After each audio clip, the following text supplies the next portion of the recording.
சகிக்கிற மனிதன் பாக்கியவான். சோதனையை சகிக்கிற மனிதன் பாக்கியவான்.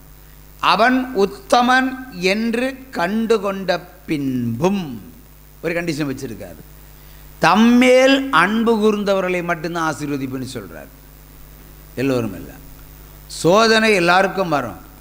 ஆனால் சோதனை சகிக்கிறவனுக்கு ஜீவகிரீடம் கிடைக்கும். ஆனால் அவர் என்ன சொல்லுகிறார்? தம்மேல் அன்பு கூறுகிறவர்களுக்கு தான் ஜீவகிரீடத்தை கொடுப்பார். சோதனை சகிக்கணும், அடுத்து அவர் மேலே அன்பு கூறணும். நான் சோதனையை சகித்து கொள்ளுவேன், ஆனால் அந்நிய போதனைகள், அந்நிய தேவனுடைய வழிகளிலே நான் உலகத்தினுடைய பார்வையிலே நடப்பேன் என்று சொன்னால் தேவனுடைய ஆசீர்வாதங்கள் கிடைக்காது. அல்லேலூயா. இப்போ தேவனுடைய ஆசீர்வாதம் கிடைக்க வேண்டுமானால் நாம் அவருடைய சிற்சையை பெற்றுக்கொள்ள வேண்டும். ரெண்டாவது, அவர் மேல் அன்பு கூறுகிற சுத்த இருதயம் நமக்கு வேண்டும். சுத்த இருதயம் இருந்தால் மட்டுமே அன்பு கூற முடியும். கோட்டடிச்சா சுத்த இருதயமா வராதில்ல. கோட்டடிச்சா நம்ம என்ன பேசுவோம்? சோத்திரமாக சொல்லுவோம், கெட்ட வார்த்தை தானே பேசுவோம். இல்லை அப்படி தானே பிரதர்? இல்லைன்னா ஏதோ பேசுவோம், என்ன பேசணும் நமக்கே தெரியாது, ஏதோ பேசுவோம். ஆனால் சுமை தாங்கி மனைவிமார்கள் இருப்பார்கள் இல்லையா? அந்த குடிகாரர்களுக்கு சுமை தாங்கி மனைவிமார்கள் என்ன பேசினாலும் கேட்டுக்கிட்டு இருப்பாங்கன்னு தெரியும் இல்லையா? என்ன கெட்ட வார்த்தை பேசினாலும் அவங்க கேட்டுட்டு இருப்பாங்க. ஆனால் ஒரு முறை திரும்ப அடிச்சு பாருங்க, உங்கள் மனைவி வச்சு நான் ஒரு அடி உங்களுக்கு தருவேன், அதோட திருந்திடுவீங்க. ஒரு சம கையை தட்டலாம். அல்லேலூயா. ஒரு முறை தன்னுடைய எவ்வளவு அடி வாங்கினாலும் தேவன் பேரில் அந்த சிற்சையை பொறுத்து கொண்டே இருப்பார்கள். ஒரு முறை திரும்பி அடித்தா இனி இவ அடிப்பான்னு தெரிஞ்சா ஒருத்தம் பொண்டாடி மேலே கை வைக்க மாட்டான். ஒரு சும்மா கையை தட்டுங்க. ஆனால் வேதம் என்ன சொல்லுகிறது? சிற்சையை சகிக்க வேண்டும். புருஷன் எவ்வளோ அடி தந்தாலும் மனைவி என்ன செய்யணும்? அது வாங்கணும். அப்போதான் இந்த வாக்கு தத்தம். அதுக்காக இன்னையிலிருந்து போய் அடிக்க ஆரம்பிச்சிடாதீங்க. அல்லேலூயா. சிற்சையை அனுபவிக்கிறதே ஒரு பாக்கியம். சிற்சை, there is no smoke without fire. புகை இல்லாமல் நெருப்பு வராது. அப்போ புருஷன் தன்னை அடிக்கிறான்னு சொன்னால் ஒரு ரீசன் இருக்கும் இல்லையா? தேவன் அடிக்கிறாருன்னு சொன்னாலும் ஒரு ரீசன் இருக்கும். இல்லை மனைவி புருஷனை அடிக்கிறான்னு சொன்னாலும் ஒரு ரீசன் இருக்கும். பிள்ளை தகப்பனை அடிக்கிறான்னு சொன்னாலும் ஒரு ரீசன் இருக்கும்.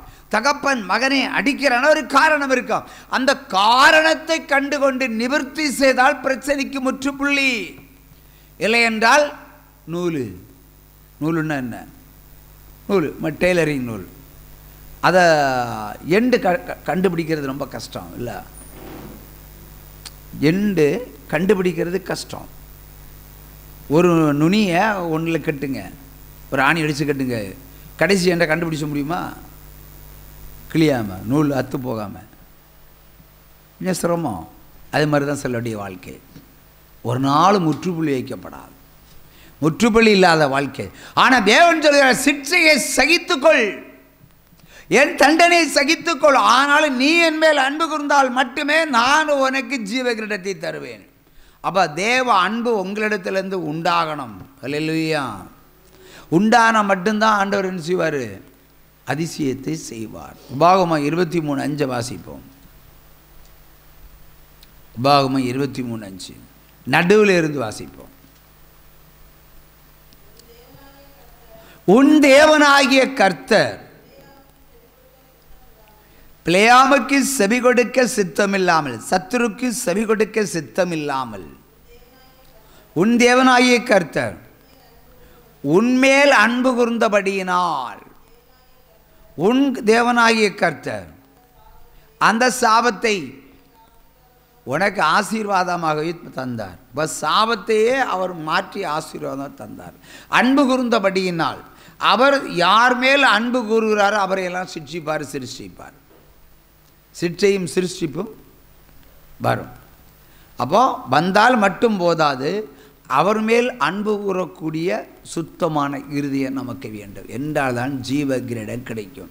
இல்லை என்றால் நோ கிரீடம். அல்லேலூயா. அடி மட்டும் மிச்சம், அடி சிற்சையும் மிச்சம், ஜீவ கிரீடம் கிடைக்காது. ஏன் இதை அவர் சொல்லுகிறார்? நீ பின்னிட்டு போவாய் என்று அவருக்கு தெரியும். ஒன்ஸ் அப்பான் எ டைம் அவர் நல்லா சிட்சிப்பார், நல்லா உதைப்பார். ஆனால் குறிப்பிட்ட காலத்திற்கு பிறகு நீங்கள் பின்வாங்கி போவீர்கள் என்று தெரிந்தால் அவர் ஆசீர்வாதத்தை தள்ளி வைப்பார். அவர் ஆசீர்வாதத்தை தள்ளி வைக்கும் பொழுது நம்ம என்ன செய்யும்? நம்முடைய உள்ள என்ன செய்யும்? அவர் தந்த சிக்ஷையெல்லாம் அனுபவிச்சாச்சு, அப்படியே கட்டளையெல்லாம் நிறைவேற்றியாச்சு. ஆனாலும் ஆசீர்வாதம் வரலையேன்னு புலம்ப ஆரம்பிப்போம். ஆகவே கண்டபடி ஒரு வாழ்க்கையை வாழ ஆரம்பிப்போம். அப்போ தேவ அன்பு அங்கே இல்லை, சாத்தானுடைய கிரியையில் அங்கு உள்ளே வந்து விட்டது, இடம் கொடுக்கப்பட்டது. இயேசு எதற்காக சொன்னார்? நீ சாத்தானுக்கு இடம் கொடுக்காது, பிசாசை எதிர்த்து நில்லு என்று சொல்லியிருக்கிறார். அவர் தானே எதிர்த்து நிற்கணும். நம்ம ஏன் எதிர்த்து நிற்கணும்னு கேட்டால், பிசாசை அழிக்கக்கூடிய அதிகாரம் நம்மிடத்தில் தான் கொடுத்திருக்கிறார். பிசாசை எதிர்த்து நில், ஜெயமெடு, சாத்தானை எதிர்த்து நில், ஜெயமெடுன்னு சொல்வது அவர்தான். அப்போ ஜெயமெடுக்கக்கூடிய அதிகாரத்தை தேவன் நமக்கு கொடுத்திருக்கும் பொழுது, ஆண்டவரே நீர் இந்த பாம்பை ஓட்டும்னு சொன்னால் என்ன அர்த்தம்? பழியை தூக்கி அவர் மேலே போடுற மாதிரி. இப்போ சுத்த இருதயம் உள்ளவனுடைய ஜெப விண்ணப்பம் கேட்கப்படும், அப்பொழுது அந்த கிரியைகள் அளிக்கப்படும். அல்லேலூயா, அல்லேலூயா. எபிரெயர் 13:9 என்ன சொல்லுகிறது? வாசிக்க கேட்போம். பலவிதமான அந்நிய போதனைகளால் அலைப்புண்டி திரியாதிருப்பீர்களாக. போதன பதார்த்தங்களால் அல்ல, கிருபையினாலே இருதயம் ஸ்திரப்படுவது நல்லது. ஆமென். போஜன பதார்த்தத்தினால் முயற்சி செய்கிறவர்கள் பலன் அடைவதில்லையே. இப்போ அந்நிய போதனைகளால் சிலர் அலைப்புண்டு திரிகிறார்கள். இந்த அலைப்புண்டுன்னு சொன்ன என்ன சரியான தமிழ் வேடு? அலைந்து திரிகிறார்கள். அலைந்து, இந்த பிச்சைக்காரர்கள் எடுத்துக்கிடுவோம், எங்கே கல்யாண வீட்டில் பாட்டு கேட்குதுன்னு பார்த்துட்டு இருப்பாங்க இல்லையா? அப்படியே மனசு என்ன செய்யும்? அலைப்புண்டு தெரியும். ஏன்னா தாகம், பசி என்ற தாகம். எங்கேயாவது சப்தம் கேட்டு அங்கே கல்யாணம் இருக்கும், அரசு உணவு கிடைக்கணும், சாப்பாடுக்கு வேண்டி அவங்க மனசு இயங்கிக்கிட்டு இருக்கும். அதே மாதிரி இன்றைக்கு வேதத்தை கேட்பதிலும் ஞாயிற்றுக்கிழமை ஆராதனையில் பிரவேசிப்பதிலும் சிலருடைய ஆத்துமாக்கள் அலைப்புண்டு திரிகிறது, அலைப்புண்டு திரிகிறது. அதை சுத்தத்தை எதிர்பார்க்காமல் ஒரு இருதயத்தினுடைய மகிழ்ச்சிக்காக தேவனுடைய வார்த்தைகளை கேட்பதற்கு அலைப்புண்டு இருக்கிற இருதயங்கள். அல்லேலூயா. அது கடினம் கிடையாது, சிற்றை கிடையாது, தண்டனை கிடையாது, எச்சரிப்பு கிடையாது. இவைகள் இல்லாத ஊழியங்கள் உங்களுக்கு காதுக்கு என்னது? தேனாகவும் இருதயத்திற்கு களிப்பும் உள்ளத்திற்கு மகிழ்ச்சியும் கொடுப்பதாக இருக்கும். அல்லேலூயா. அவ இப்படிப்பட்ட அந்நிய போதனைக்காக அலைப்புண்டு திரியாதீர்கள். போஜன பதார்த்தங்களால் நீங்கள் பலன் அடைவதில்லை. இப்படிப்பட்ட ஆவிக்குரிய போஜன பதார்த்தங்களால் நீங்கள் உண்மையிலே பலன் அடைவதில்லையே என்று சொல்லுகிறார். அது எப்படி கேட்டால் அப்படி போயிடும், சற்று இருதயத்தில் என்ன மகிழ்ச்சி உண்டாகும். அல்லேலூயா. இப்போ தேவன் அடிப்பார், கொல்லுவார், பாவத்துக்கு தண்டனை தருவார்னு சொன்னால் உங்கள் இருதயம் கொஞ்சம் ஆடி போயிடும். பாவம் செய்கிறவருடைய இருதயம் நல்லா துடிக்கும். அப்போ இந்த பக்கம் நீ வரக்கூடாதுன்னு தீர்மானிப்போம். ஆனால் பாவத்தை கடிந்து கொள்ளாத ஊழியங்களில் பிரவேசித்து ஞாயிற்றுக்கிழமை எவ்வளோ மன மகிழ்ச்சியோடு வெளியே வருவார்கள். ஆராதனை எப்படி இருந்தது? சூப்பராக இருந்தது. ஆனால் அதில் பலன் அடைவதில்லையே என்று ஆண்டவர் சொல்லியிருக்கிறார். அவை எப்படிப்பட்ட போஜன பதார்த்தங்களை தேடி அலைவது போல ஆவிக்குரிய, அதாவது கர்த்தாக்களுடைய போஜன பந்தியிலே அமராமல் இருப்பது நல்லது என்று ஆண்டவர் ஆலோசனை சொல்லுகிறார். அல்லேலூயா. எபிரெயர் 13:17 என்ன சொல்லுகிறது? உங்களை நடத்துகிறவர்கள்,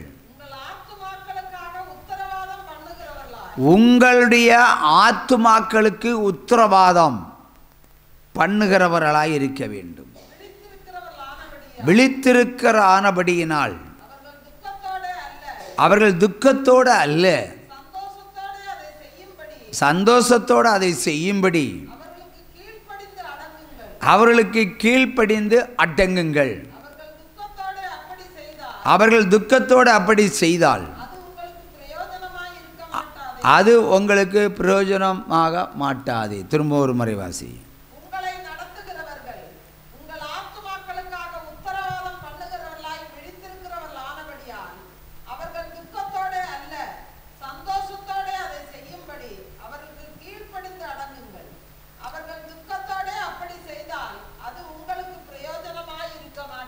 அல்லேலூயா.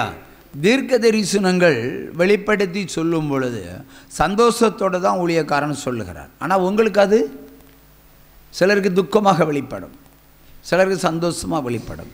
ஆனால் தீர்க்க தரிசனங்களை சந்தோஷமாக தான் வாக்குத்தத்தங்களாக நம்ம கொடுக்குறோம். அல்லேலூயா. ஏன் கொடுக்குறேன்னு சொன்னால் உங்கள் ஆத்துமாக்களுக்கு கேரண்டி தரது யார்? ஊழியக்காரன் தான். உங்கள் ஆத்துமாக்களுக்கு உத்தரவாதம் தர வேண்டும். நீங்கள் பரிசுத்தம் உள்ளவர்களா இல்லையா என்று நாம் உத்தரவாதம் தர வேண்டும். ஆகவே உங்களுடைய உத்தரவாதத்தை நாங்கள் பொறுப்பு. ஆகவே நாங்கள் ஒரு துக்க செய்தியை உங்களுக்கு சந்தோஷமாக தான் உங்களுக்கு தர்றோம், துக்கத்தோடு இல்லை. நாங்கள் தேவனுடைய வார்த்தைகளை சந்தோஷத்துடன் தருவோம். அது உங்களுக்கு துக்கமாக இருக்கலாம், இன்பமாக இருக்கலாம். அது உங்களுடைய ஆத்மா அறுவடைக்கு பிரயோஜனமாக இருக்கும். 2 ஆண்டுகளுக்கு முன்பாக ஒரு சகோதரி, பேர் சொல்ல விரும்பவில்லை, ஒரு தாயும் ஒரு மகளும் என்னை பார்க்க வந்தார்கள். 2.5 ஆண்டு காலம் இருக்கும். ஒரு உபவாச கூட்டத்துக்கும் அவர்கள் பிரவேசிக்கவில்லை. 2 பேரும் அமர்ந்து வந்தது எதற்கு வந்து என்று சொன்னார்கள், மகளுக்கு பிள்ளை செல்வம் வேண்டும் என்றார்கள். மகளுக்கு பிள்ளை செல்வம் வேண்டும் என்று சொன்னார்கள். கணவன் மனைவிக்குள்ள சில விதமான போராட்டங்கள் உண்டு. எதிர்பார்த்த பூரண அன்பு மனைவிடத்தில் மனைவிக்கு கிடைக்கவில்லை. இது தாயினுடைய குற்றச்சாட்டு. அல்லேலூயா. பெத்த தாய் மகளுடைய வாழ்க்கையை குறித்து தானே கலங்குவார்கள். ஆனால் பிள்ளை செல்வத்திற்காக பிரவேசித்து இந்த விண்ணப்பத்தை வைத்த உடனே நான் சொன்னேன், தீர்க்க தரிசனம் வெளிப்பட்டது. உன் புருஷன் 32 வயசில் அவுட்டு, 32ல் அவுட்டு, சாப்டர் முடிஞ்சு போயிடும். தாய்க்கு சொன்னேன், உன் புருஷனும் அவுட்டு. அவங்களை எதிர்பார்த்து வந்தது என்ன? ஒரு குழந்தை செல்வம். ஆனால் அவங்களுக்கு கிடைத்தது என்ன? துக்க செய்தி. ஆனால் நான் சந்தோஷமாக சொன்னேன், தேவன் சொன்னதை நான் சொன்னேன். அப்போ இதிலிருந்து தப்பித்து போகிற என்ன வழி என்று சொன்னால் பொருத்தனை ஜபந்தான். கீழ்ப்படிந்து அடங்குங்கள்னு சொன்னேன். தேவன் சொன்ன இந்த காரியத்திற்கு கீழ்ப்படிந்து அடங்கினால் 2 மரணக்கட்டிலிருந்து நீ தப்பித்து போகலாம் என்று தேவன் சொன்னதை சொன்னேன். அல்லேலூயா. கடந்த 19ஆம் தேதி மகள் அழுகையோடு சொல்லுகிறாள், என் புருஷன் 3 நாட்களுக்கு முன்பாக 19ஆம் தேதி விபத்திலே மரணமடைந்து விட்டார்.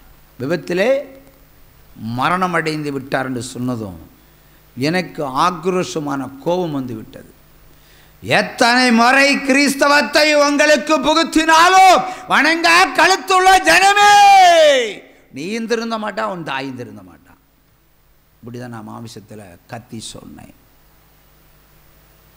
ஏனென்று சொன்னால் கடந்த 1 வருடத்திற்கு முன்பாக தாய் பேசுகிறாள். தெரியும், டீச்சர். இந்த டீச்சருக்கெல்லாம் புத்தி உண்டா?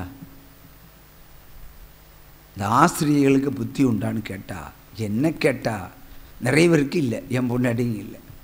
அப்படி தான் நான் சொல்லுவேன். ஆனால் சின்ன பிள்ளைகளுக்கு சொல்லி கொடுத்தே சின்ன புத்தி ஆயிரும். எங்களுக்கு பிராடை சிந்திக்க மாட்டாங்க. கடந்த வருடத்திலே அவர்கள் சொல்லுகிறார்களே, என் புருஷன் திடீர்னு ஹார்ட் அட்டாக்கு இறந்து விட்டார், நீங்கள் சொன்னது வலித்து விட்டது என்று சொன்னார்கள். நான் சபிச்சா விட்டேன். அப்போ சொன்னேன், ஒருத்தனை செலுத்தி ஜீவனை பெற்றுக்கொள் என்று சொன்ன பொழுது நீ வணங்கா கழுத்துள்ளவளாய் நின்றாய், நீ புருஷனை இழந்து நிற்கிறாய். இப்போ இழந்த கதை எங்கிட்ட ஏன் சொல்கிறாய்? இப்போ மகளும் சொல்கிறான். 2 பேரும் சொன்னது வலித்து விட்டது. அவங்க பாணி. என்னை பொறுத்தவரை தீர்க்க தரிசனம் நிறைவேறி விட்டது. So I am happy. உற்சாகமாக கையை தட்டுங்க. அந்த வேத வசனத்தின்படி உங்களுக்கு என்ன நடக்கணும் என்ன நடக்கக்கூடாது தீர்மானிக்கிறது கர்த்தர், அதை வெளிப்படுத்துவது ஊழியம். அந்த ஊழியத்தில் உங்களுடைய ஆத்துமாக்களுக்கு கேரண்டி. பொருத்தனை செலுத்தினா ஜீவனோட இருக்கலாம், இல்லைன்னா ஜீவனோட இருக்க போவதில்லை. உற்சாகமாக கையை தட்டுங்க. அதான் சொன்னேன். யூபிஎஸ் எக்ஸாமினேஷன் எழுதிட்டு போகிற வழி நடந்தே போகிறாராம். தூத்துக்குடி மாவட்டம். பேப்பர் செய்தி பார்த்துருக்கலாம். ஆனால் அந்த செய்தி நான் பேப்பர் பார்க்கல, அந்த மகள் தான் சொன்னார்கள். ஓரமாய் நடந்து போன பொழுது கூட வாகனம் வந்து என்ன செய்து முட்டி ஸ்பாட் அவுட்டு.